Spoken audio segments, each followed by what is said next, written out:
ಮಠದಲ್ಲಿ ಸ್ವಾಮಿ, ರೂಮ್ನಲ್ಲಿ ಸಲಿಂಗಕಾಮಿ. ಕಲಬುರಗಿ ಮಠದಲ್ಲೊಂದು ವಿಚಿತ್ರ ಘಟನೆ. ಆತ ಅಲ್ಪಸಂಖ್ಯಾತ ಸಮುದಾಯದ ಯುವಕ. ನಾನು ಬಸವಣ್ಣನವರ ತತ್ವಕ್ಕೆ ಪ್ರೇರೇಪಿತನಾಗಿದ್ದೇನೆ ಅಂತ ದೀಕ್ಷೆ ಪಡ್ಕೊಂಡು ಸ್ವಾಮೀಜಿಯಾಗಿದ್ದ.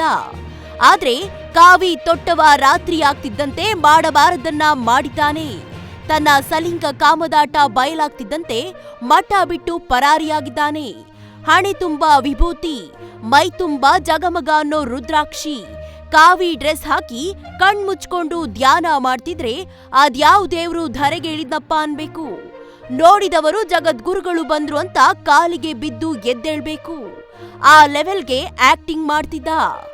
ಆದ್ರೆ ಅಸಲಿಗೆ ಇವನು ಸ್ವಾಮೀಜಿನೇ ಅಲ್ಲ, ಸ್ವಾಮಿ ರೂಪದಲ್ಲಿರೋ ಶುದ್ಧ ಸಲಿಂಗಕಾಮಿ.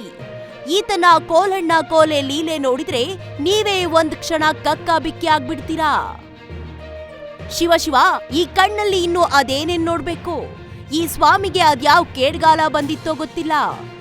ಬೆಳಗ್ಗೆ ಎಲ್ಲ ಧ್ಯಾನ ಮಾಡಿ ಪೋಸ್ ಕೊಡ್ತಿದ್ರೆ ಕತ್ತಲಾಗ್ತಿದ್ದಂತೆ ಎಣ್ಣೆ ಕಿಕ್ಕಲ್ಲಿ ತೇಲಾಡ್ತಿದ್ದ. ರುದ್ರಾಕ್ಷಿ ಹಿಡಿಯೋ ಕೈಯಲ್ಲಿ ಬಿಯರ್ ಬಾಟಲ್ ಹಿಡ್ಕೊಂಡು ಒಂದಾದ್ಮೇಲೊಂದು ಏರಿಸ್ತಿದ್ದಾನೆ. ಅಷ್ಟೇ ಆದ್ರೆ ಪರವಾಗಿಲ್ಲ, ನಶೆ ನೆತ್ತಿಗೇರ್ತಿದ್ದಂತೆ ಹುಡುಗರನ್ನು ಬಿಡಲ್ಲ ಅಂತಿದ್ದಂತೆ. ಬೆಡ್ ಮೇಲೆ ಬಟ್ಟೆ ಬಿಚ್ಚಿಸಿ ಯುವಕನನ್ನ ಗಟ್ಟಿಯಾಗಿ ತಬ್ಬಿಕೊಳ್ತಾನೆ. ಮೊದ್ಲಿಂದ ವಿಡಿಯೋ ಮಾಡುವಂತ ಮೈ ಮೇಲೆ ಬಿದ್ದು ಕಿಸ್ ಕೊಡೋದಲ್ದೆ ಮಾಡಬಾರದೆಲ್ಲ ಮಾಡ್ತಿದ್ದಾನೆ. ತಾನೊಬ್ಬ ಅಲ್ಪಸಂಖ್ಯಾತ ಅನ್ನೋ ಸತ್ಯ ಮುಚ್ಚಿಟ್ಟು ಹೀಗೆ ನೈಟ್ ಡ್ಯೂಟಿ ಮಾಡ್ತಿರೋ ಈ ನಕಲಿ ಸ್ವಾಮೀಜಿ ಹೆಸರು ನಿಜಲಿಂಗ ಸ್ವಾಮಿ ಅಲಿಯಾಸ್ ಮೊಹಮ್ಮದ್ ನಿಸಾರ್. ಯಾದಗಿರಿ ಜಿಲ್ಲೆ ಶಾಪುರ ಮೂಲದವನು. ಮುಸ್ಲಿಂ ಸಮುದಾಯದಲ್ಲಿ ಹುಟ್ಟಿದ್ರೂ ಬಸವಣ್ಣನವರ ತತ್ವಕ್ಕೆ ಪ್ರೇರೇಪಿತನಾಗಿದ್ದೇನೆ ಅಂತ ಪುಂಗಿ ಉದಿದ್ದ. ಬಸವ ಕಲ್ಯಾಣದ ಬಸವಪ್ರಭು ಸ್ವಾಮೀಜಿಗಳಿಂದ ಜಂಗಮ ದೀಕ್ಷೆಯನ್ನು ಪಡೆದುಕೊಂಡಿದ್ದ.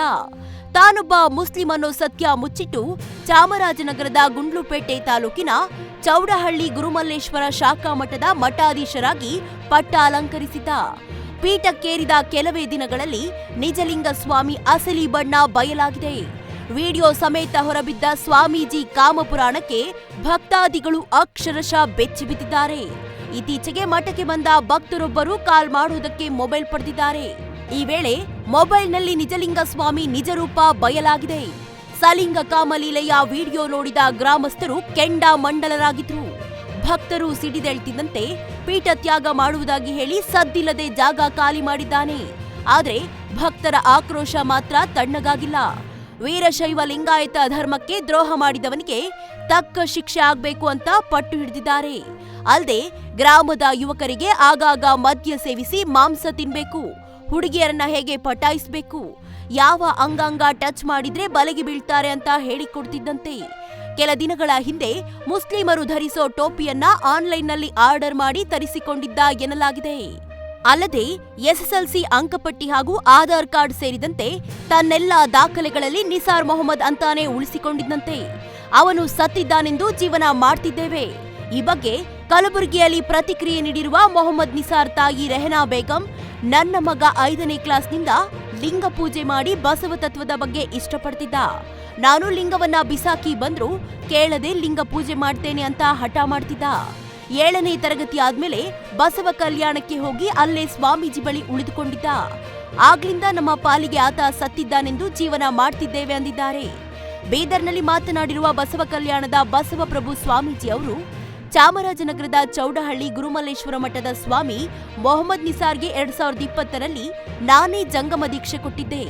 ಲಿಂಗ ಪೂಜೆ ಧರ್ಮ ಪ್ರಚಾರ ಮಾಡಬೇಕು ಅಂತ ಅವರ ತಾಯಿಗೆ ಪೀಡಿಸ್ತಿದ್ದ. 7ನೇ ತರಗತಿಯಲ್ಲಿದ್ದಾಗಲೇ ದೀಕ್ಷೆ ಪಡೆಯಬೇಕು, ಲಿಂಗ ಪೂಜೆ ಮಾಡಬೇಕು ಅಂತ ತಾಯಿಗೆ ಪೀಡಿಸ್ತಿದ್ದ. ಚಿಕ್ಕವನಿದ್ದಾಗಲೇ ಬಸವಣ್ಣನವರ ವಚನಗಳನ್ನ ತುಂಬಾ ಚೆನ್ನಾಗಿ ಬರೆಯುತ್ತಿದ್ದ. ಗ್ರಂಥಗಳನ್ನೆಲ್ಲ ಅಧ್ಯಯನ ಮಾಡುತ್ತಿದ್ದಂತೆ.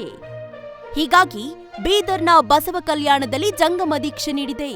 ನಂತರ ಅವರ ಮನೆಯವರ ವಿರೋಧದ ಬಳಿಕ ಆತ 3 ವರ್ಷ ನನ್ನ ಸಂಪರ್ಕದಲ್ಲಿ ಇರಲಿಲ್ಲ. ನಮ್ಮ ಆಶ್ರಮದಲ್ಲೇ ಇಟ್ಟುಕೊಂಡು ಒಳ್ಳೆಯ ಸಂಸ್ಕಾರ ನೀಡಿ ದೀಕ್ಷೆ ಕೊಟ್ಟಿದ್ದೇನೆ. ನನಗೆ ಪಾಪ ಪ್ರಜ್ಞೆ ಕಾಡ್ತಿದೆ.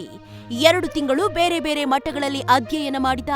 ಚೌಡಹಳ್ಳಿಯ ಗುರುಮಲ್ಲೇಶ್ವರ ಮಠ ನೋಡಿಕೊಂಡು ಹೋಗ್ಲಿಕ್ಕೆ ಬೇಕು ಅಂತ ಮಹಾದೇವಿ ಪ್ರಸಾದ್ ಎಂಬುವರು ಕೇಳಿದ್ರು. ಹೀಗಾಗಿ ಜಂಗಮ ದೀಕ್ಷೆ ನೀಡಿ ಅಲ್ಲಿಗೆ ಕಳುಹಿಸಿಕೊಡ್ಲಾಗಿತ್ತು. ಪೂಜೆ ಪ್ರಾರ್ಥನೆ ಮಾಡುತ್ತಾ ಜನಗಳ ಜೊತೆಗೆ ಚೆನ್ನಾಗಿದ್ದ. ಆಮೇಲೆ ಮಠದಲ್ಲಿ ಏನು ನಡೆಯುತ್ತೆ ಎಂಬುದು ನನಗೆ ಗೊತ್ತಿಲ್ಲ.